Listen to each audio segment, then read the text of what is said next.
Salut les fugitifs et bienvenue sur la chaîne Quitter la France. Aujourd'hui on va parler préparation au départ. On parle beaucoup de tous les aspects pratiques, tous les aspects économiques pour pouvoir quitter la France pour l'étranger. Mais il y a une partie qui n'a pas délaissé et qu'on peut avoir tendance à oublier, c'est la préparation mentale au départ. Avant toute chose, je t'invite à t'abonner à la chaîne Quitter la France si ce n'est pas déjà fait et à activer les notifications. Tu peux le faire très facilement avec le petit bouton rouge en bas à droite, ça prend une demi-seconde. Je vous invite à rester jusqu'à la fin, je vais vous donner 2-3 petits tips pour préparer au mieux un départ à l'étranger. On va dire pour vous mettre en condition. Moi c'est des choses que je fais et qui fonctionnent assez bien. Donc il y a fort à parier que ça puisse fonctionner pour vous. Donc si tu veux quitter la France et t'installer ailleurs, recommencer quelque chose de nouveau, tu dois sans doute peut-être déjà te préparer au niveau administratif, visa, permis de travail, les démarches, l'argent à amasser, etc. etc. Mais là aujourd'hui on va plutôt parler de toi, parler de tes envies, on va dire du côté un peu émotionnel, parce que finalement c'est peut-être ce qui compte le plus, parce que si t'es pas en phase avec ça pour partir, et ben t'auras beau avoir tout bien fait comme il faut au niveau administratif, ça fonctionnera pas. Alors la première question qui peut paraître assez simple et assez évidente, c'est est-ce que t'es vraiment sûr de vouloir partir? Reformuler, c'est est-ce que tu pars pour les bonnes raisons? Est-ce que c'est parce que tu as envie de découvrir autre chose, ou est-ce que tu fuis quelque chose? En l'occurrence, moi, comme vous le savez, c'est à la fois les deux, parce que j'ai déjà vécu à l'étranger, mais il y a aussi une question de fuite d'un système qui ne me correspond plus en France. Donc c'est, on va dire, un petit peu des deux. Mais en tout cas, il faut se poser la question et prendre du temps pour y répondre. Parce que si tu pars pas avec les idées claires dans ta tête, tu vas un peu emmener tes problèmes, tes questionnements à l'étranger, et c'est pas le fait de changer complètement d'environnement qui va résoudre tes problèmes, on va dire personnels. Enfin, c'est pas non plus une baguette magique de quitter la France. C'est pas parce que vous rentrez dans l'avion que tout se solutionne. Donc ouais, tu vas changer, tu changes de pays, mais ton cerveau reste le même, et ce que tu as en tête, ça change pas, quoi. Donc il faut vraiment se poser. Je pense que, alors, vous pouvez le faire par écrit, le coucher sur papier, vous pouvez l'écrire dans votre téléphone aussi pour la version 2.0, mais vraiment que vous identifiez clairement ce que vous êtes en train de fuir, et c'est aussi ce que vous allez chercher, ce que vous allez construire à l'étranger. Il faut juste être honnête, faut pas être trop optimiste ni pessimiste. Juste noter, voilà, ce que l'on veut laisser en France, et le projet qu'on a à l'étranger, sans se mentir à soi-même. On n'a rien à prouver, de toute façon c'est juste un truc qui sera entre vous et vous, et donc voilà, soyez complètement honnête sur votre projet que vous allez écrire, et que vous allez remettre en question pour vraiment soit l'infirmer ou le confirmer. Le second point, ça va être de se préparer mentalement. Des doutes, il va y en avoir, c'est normal, et heureusement qu'il y en aura sur ce départ à l'étranger. Le but, c'est pas de les faire taire complètement, c'est de les écouter, et de savoir pourquoi on les a, et de les solutionner un par un. On va aussi avoir tendance à se sentir seul, en fait, quand on prépare un départ à l'étranger comme ça, parce que c'est quelque chose qui est peu courant et que peu de personnes font finalement. Donc on aura assez difficilement des personnes dans notre entourage qui ont déjà franchi le pas et qui pourront nous épauler ou nous conseiller là-dessus. Donc ça va être un peu un chemin de croix qu'il faut faire seul. Il va falloir galérer seul, et il va falloir l'accepter, quoi. Il va falloir accepter d'en chier un petit peu, aussi accepter de lâcher prise sur certains points, quoi. Tout ne pourra pas être parfait. Il y a des choses que vous allez réussir, d'autres un peu moins, mais voilà, c'est comme ça que vous allez progresser, et vous allez parvenir à vos fins sur ce projet d'expatriation. Tu pourras pas non plus tout maîtriser, voilà, ça n'existe pas, on n'est pas des robots, et heureusement. Mais par contre, ce que tu peux faire, c'est être prêt à t'adapter, c'est savoir t'adapter. Alors, tu t'adapteras peut-être pas pour la meilleure situation, mais on dit que c'est quoi le mieux est l'ennemi du bien. On va toujours chercher la perfection, on n'arrive pas à avancer, et donc justement, il faudra se contenter du bien et parfois laisser le mieux de côté, quoi. Par exemple, moi, dans une recherche de pays, là, ça commence à sérieusement se concrétiser. Il n'y a pas de pays idéal, mais si on recherche un pays idéal, à la fin, on part plus, on reste en France, parce que le pays idéal n'existe pas, et on se dit, si on se dit qu'on veut quitter la France pour le pays idéal, c'est pas la peine, parce qu'il n'existe pas. Donc il faut trouver finalement les meilleurs compromis, et dans chaque domaine, que ce soit la destination, que ce soit les conditions climatiques, que ce soit les conditions fiscales, économiques, etc. Ce qu'il va falloir faire pour vous motiver, c'est vous rattacher à des choses assez concrètes. Ça va être des petits marqueurs mentaux, ça peut être, j'en sais rien, moi, des photos du pays que vous convoitez, que vous imprimez, que vous encadrez chez vous, des choses devant lesquelles vous allez passer tous les jours, et ça va s'imprimer en vous tout doucement, ça va vous faire penser de plus en plus à cette destination-là. Enfin bref, ça va être vraiment un conditionnement mental, mais bon, il va pas tomber du ciel, et vous pouvez vous donner un petit coup de pouce à ce niveau-là en mettant des petits pense-bêtes à droite à gauche, des petites allusions à votre future destination, lire la presse du pays, enfin ce genre de choses, quoi. Et dès qu'il y a un moment, dès que vous aurez un moment d'hésitation ou une démarche administrative qui marche pas comme prévu, moi là ce matin j'ai du bol.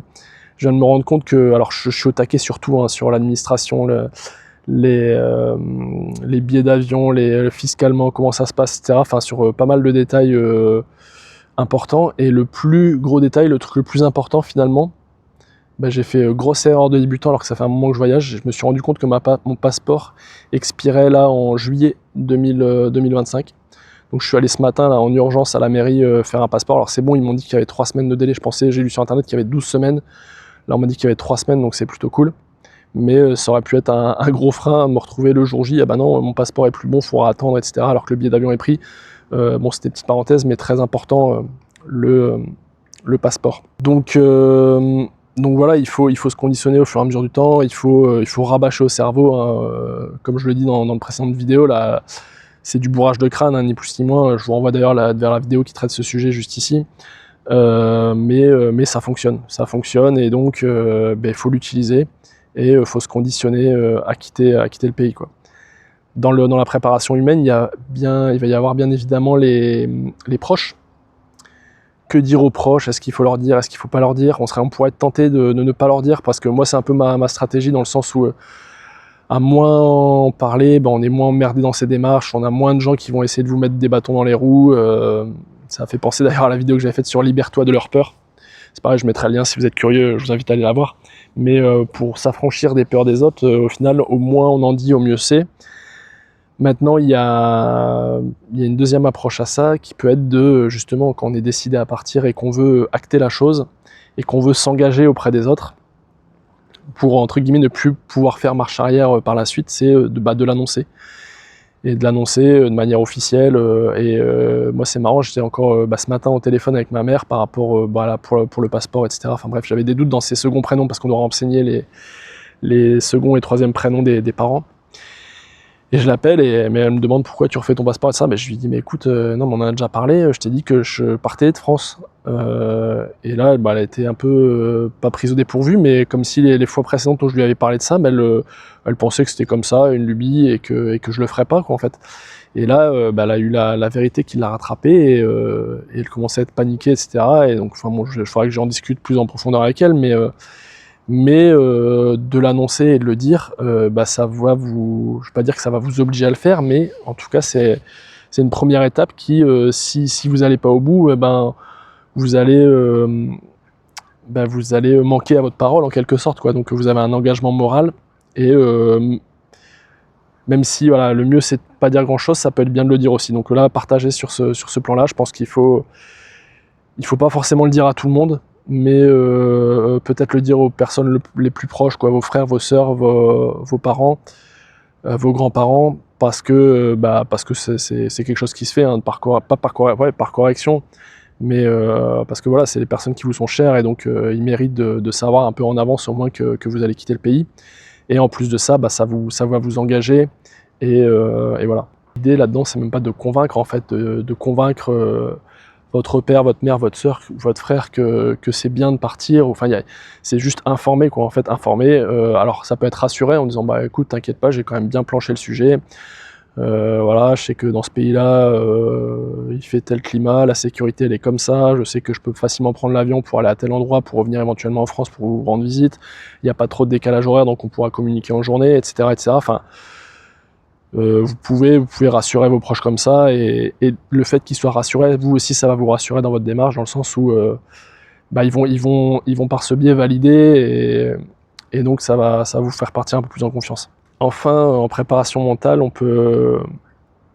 Alors c'est un peu lié à de la logistique, à du physique, c'est faire le tri en fait, c'est commencer à se détacher émotionnellement de votre vie actuelle, c'est se préparer à dire au revoir même temporairement, parce que bon bah en principe vous n'allez pas partir juste pour 15 jours, donc ça nécessite quand même une prise de conscience, et moi je le vois par exemple, j'ai encore une grand-mère qui est relativement âgée, c'est se dire bah, le jour où je vais partir, on ne sait pas, hein, elle a un âge relativement avancé, du jour au lendemain ça peut être terminé, et ça rien que ça, il faut en prendre conscience, et donc de ce fait-là, il faut pouvoir aussi apprécier chaque moment que vous vivez avec vos proches jusqu'au départ, parce que vous allez partir, vous n'allez pas trop savoir quand vous allez rentrer quoi, en principe. Et donc maintenant on en vient à mes petits tips pour préparer mentalement au mieux ce départ.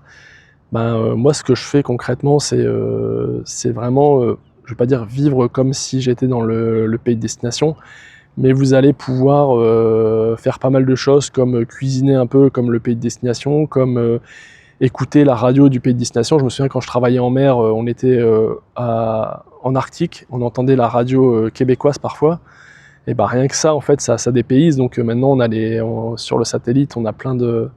Enfin maintenant c'est plus satellite, mais avec la box on peut avoir accès à pas mal de chaînes étrangères, et typiquement vous pouvez vous amuser à regarder les chaînes d'infos du pays visé. Enfin même si vous comprenez rien parce que c'est en indonésien par exemple, mais au moins ça vous met un peu dans le bain, et c'est assez puissant je trouve au niveau préparation mentale et imprégnation quoi. Donc ça vous allez pouvoir le faire de manière par le biais de films dans la langue du pays, sous-titrés anglais ou français, par le biais de la gastronomie, en essayant de goûter un peu la nourriture du pays de destination, en écoutant aussi des témoignages de gens qui vivent déjà ou qui ont vécu, pour déjà savoir un petit peu à l'avance comment ça va se passer. Mais voilà, tout ça c'est quelque chose que moi je faisais naturellement, mais qui peuvent être intéressants à faire pour être plus à l'aise avec son départ, et vraiment partir plus sereinement, parce qu'on part jamais sereinement, il y aura toujours des imprévus, une part de stress, et c'est normal, mais en tout cas plus sereinement qu'en partant un peu du jour au lendemain, en fuyant le pays sans trop savoir pourquoi, et sans avoir expliqué à ses proches pourquoi on partait, etc. quoi. Dites-moi en commentaire si vous aviez cette vision-là du départ de France, sur l'importance de cette préparation mentale ou pas. Est-ce que c'est déjà quelque chose que vous faites, à savoir regarder les news, les JT des pays de destination, vous frotter un peu aux recettes de cuisine locales, ou encore regarder des films en VO de ces pays. Mais pour ma part, je trouve que c'est une bonne passerelle de choses à faire tant qu'on est encore en France en fait, pour maximiser ses chances de bien s'intégrer dans le pays d'accueil, quoi. C'est tout pour moi pour aujourd'hui. Je vous invite à vous abonner à la chaîne si ce n'est pas déjà fait, et à activer les notifications. Je vous souhaite une très bonne soirée. Je vous dis à bientôt de l'autre côté de la frontière. Vive la République et vive la France.